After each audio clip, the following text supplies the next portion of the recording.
Hey,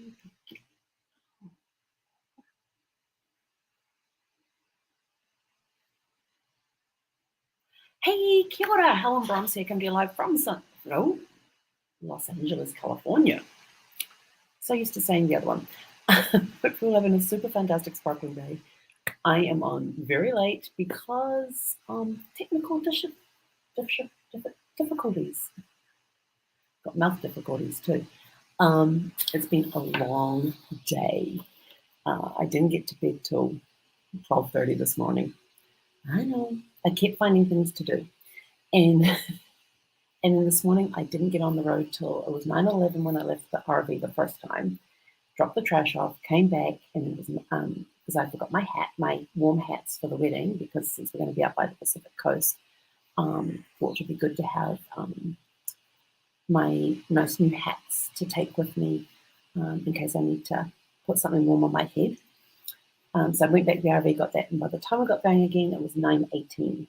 So and we got here at 5:40 Mountain Time. So it was a long 8 hours. 17 months. Yeah, it was just over 8 hours to get here. But it was actually a really good trip. Traffic flowed well. There was times when the traffic snagged. God, it's fun doing this on the laptop. I've done this in a long time. But traffic flow, I felt very comfortable in the car. It's been a long time since I have driven that many hours in a car. But it was a good, comfortable ride. Made use of all the rest stops along the way. We stopped once for gas, once for food for breakfast, once for gas, and made use of rest stops along the way. Of course, getting here was, once you could tell when you were getting into the outer greater LA area, because the traffic was stop-start, and then it'll be like, poof, roads wide open, and then it would come back up again, and then wide open. So we were like that all day. But it's been, I'm sorry, I am just wiped out, tired, but I am going to watch my James Bond movie tonight. We had technical difficulties. I was logging in and everything else, trying to get everything. My notes went updating, because I keep them in the cloud, and my notes went updating so I could do my description thing for tonight. I was like, what the heck's going on? And then I wanted it to do something. And he says, no, you can't do that. Your disk is full. I'm like, what? I'm on my laptop. My disk is not full. And I went in there, and yeah, sure enough, it had 140 megabytes available. And I went, oh. So we then had to do a quick cleanup, and it was like, well, you can't do this because it can't download because you don't have enough memory. You can't save this because there's not enough memory. You can't do, oh my goodness.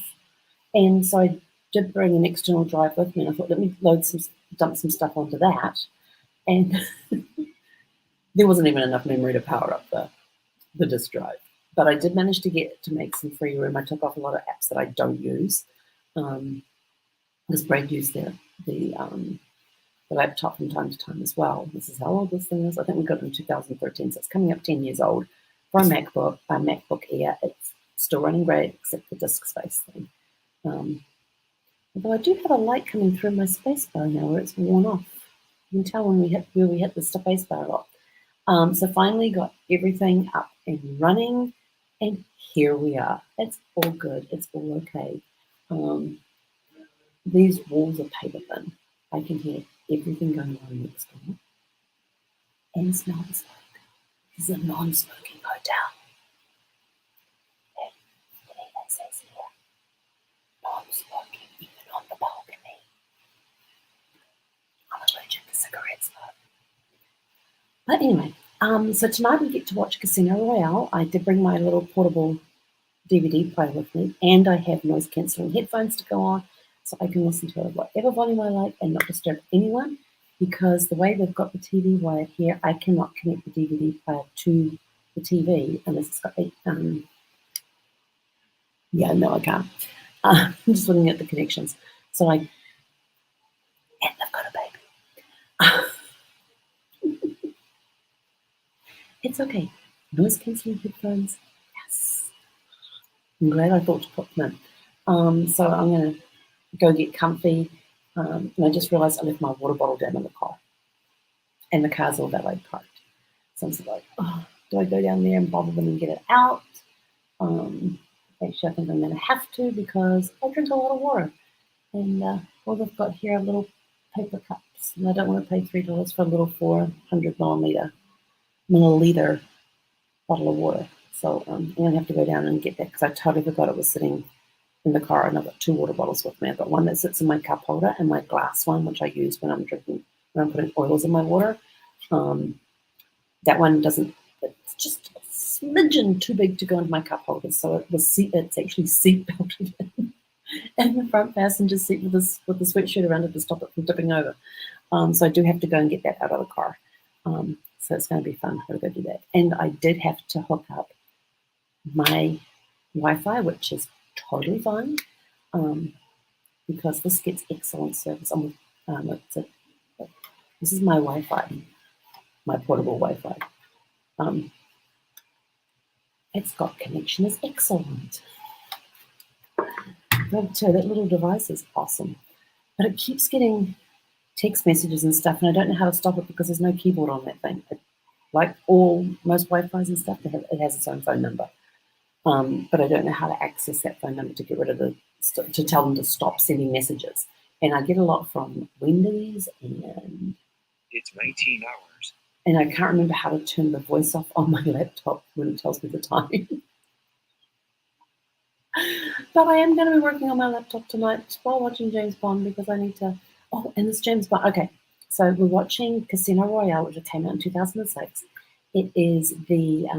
First of all, on my double feature, have you watched Die Another Day? Because that was the 20th James Bond movie to come out on the 40th anniversary of James Bond, 40-year anniversary of James Bond since Dr. No came out, because it came in, yeah. And there was references to all the movies, and I loved it because there was one scene where James Bond's down in Q Branch, and John Cleese is now Q because Desmond Llewellyn actually died between the last, just after the last movie was released, and which was heartbreaking. I mean, he was 85 years old, totally get it. He was in a car accident, and it was ruled an accident. Nobody was at fault for it. He's the only one that came away with serious injuries. The other car, it was a head-on collision. The other car just had minor injuries. But yeah, Desmond Llewellyn had critical injuries, which of course, that's why he passed from the injuries. But in this one, John Cleese is the new Q.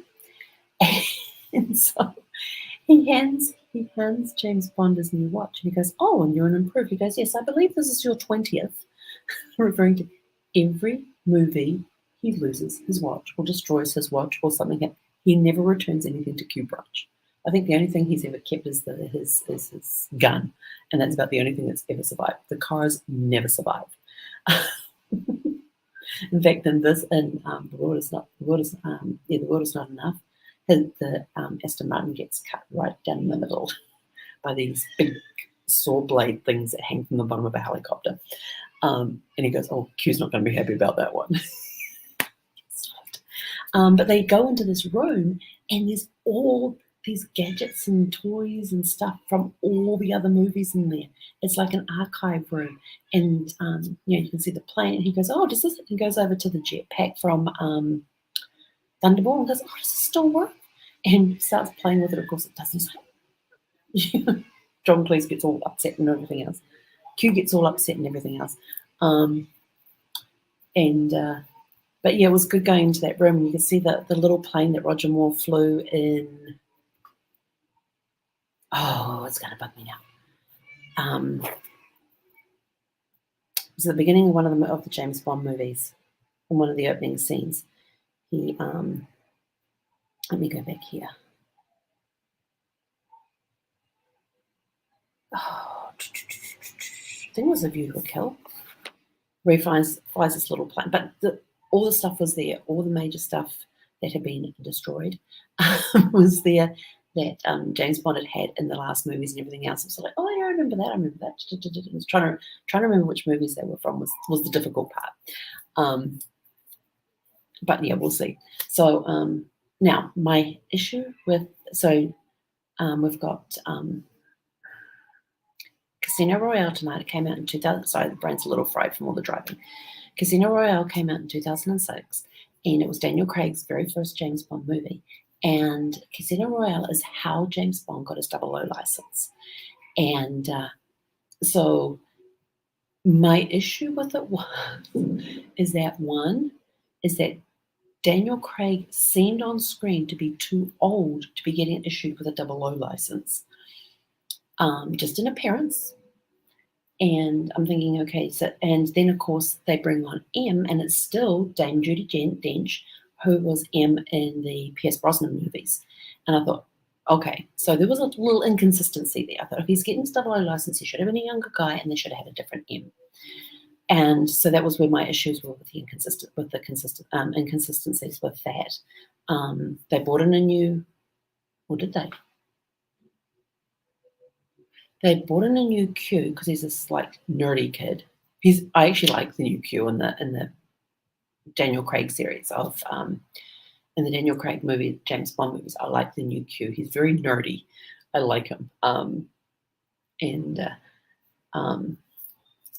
trying to remember who else is in them.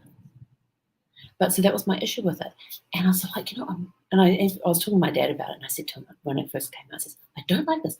They, it's his 00 license. They put a guy in there who looks old and who looks too old to get a 00 license. They've still got M in there, the same M in there that was in the previous movies. If they're going to make it like it was his very first time, getting his 00 license, they need to make him look younger, and they need to have a different M.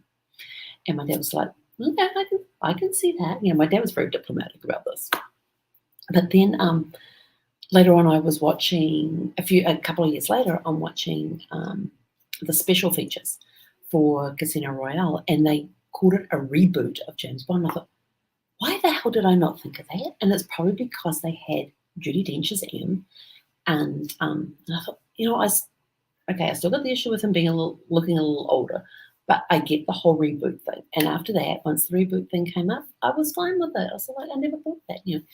How many times have they reinvented Batman and Superman and Thor and all of those different characters and things that they've reinvented over the years with all these different actors and everything. Well, James Bond just sort of like continues. But how many times have they reinvented other characters like Batman and Superman and all of that? And I thought, okay, I can deal with James Bond getting rebooted. That will work for me. And that's how I've accepted it. So, because from Casino Royale onwards was a reboot of James Bond, starting with Casino Royale because the Eon Productions never made Casino Royale, and it was the very first book that Ian Fleming wrote, even though they made Dr. No the very first movie, because Casino Royale is how he gets his 00 license. And so I thought, okay, I can deal with that. And of course, then it went off on a different tangent, because Casino Royale was actually written by Ian Fleming, but it was back on, it was one of the Roger Moore movies was the last, so Roger Moore and Timothy Dalton, where one of the movies they did was the last book that was written by Ian Fleming, and the ones after that were ones that they had come up with the ideas on their own and written their own scripts, keeping it in the same format as the others. So, you live and learn and all that sort of thing. So I'm curious to see what's going to happen after they, they brought out No Time to Die. So I'm curious to see what happens next. But that's 5 movies away. So tonight it's Casino Royale, the very first of Daniel Craig's one. He actually does 5. There's Casino Royale, Quantum of Solace, Skyfall, Spectre, and No Time to Die. And Skyfall and No Time to Die are the other 2 movies that have made me cry. Because there's only been 3 James Bond movies that made me cry. There was On Her Majesty's Secret Service when his wife got shot, and then there's Skyfall and No Time to Die are the other 2 movies James Bond movies that have actually made me cry. So we'll wait until we get to those movies to tell you why. But if you've already seen the movies, you may already know. But anyway, I'm out of here. Go have a super fantastic sparkling evening. I am going to go down and see if I can get my. I have to find the tag thing. Go see it on my bag. I kind of unpacked a little bit. I'm going to go get my water bottles out of the car. Since I drink a lot of water, I'm going to be up and down all night if I don't. If I just have to have that little paper cup thing that they've got there. Anyway, have a super fantastic sparkling evening, and we'll catch you guys back here. Oh, tomorrow we're going to be on a little earlier because I got a wedding to go to tomorrow night. So it'll either be, actually I'm going to do it before I go, simply because I don't know what time I'm going to get back. And if I get back after midnight, that's not going to work with doing one a day. Oh, and by the way, welcome to Before the Dirt Net podcast number 1214. Anyway, go have a super fantastic sparkling evening, and I will probably, I've got to remember what time the movie is. I've got to remember what time I've got to be there, and then work backwards to when I have to get ready, and when I have to leave here to get there in time. So that's going to be the fun part. So I'll probably maybe even be around 3:30, 4-ish. I don't know. You just have to wait and see, because I don't know. So it'll be a surprise for both of us. Anyway, have a super fantastic sparkling evening. This angle makes me look puffy. Can't do my normal tricks. Anyway, have a super fantastic sparkling evening, and we'll catch you guys tomorrow. Hey, Konada.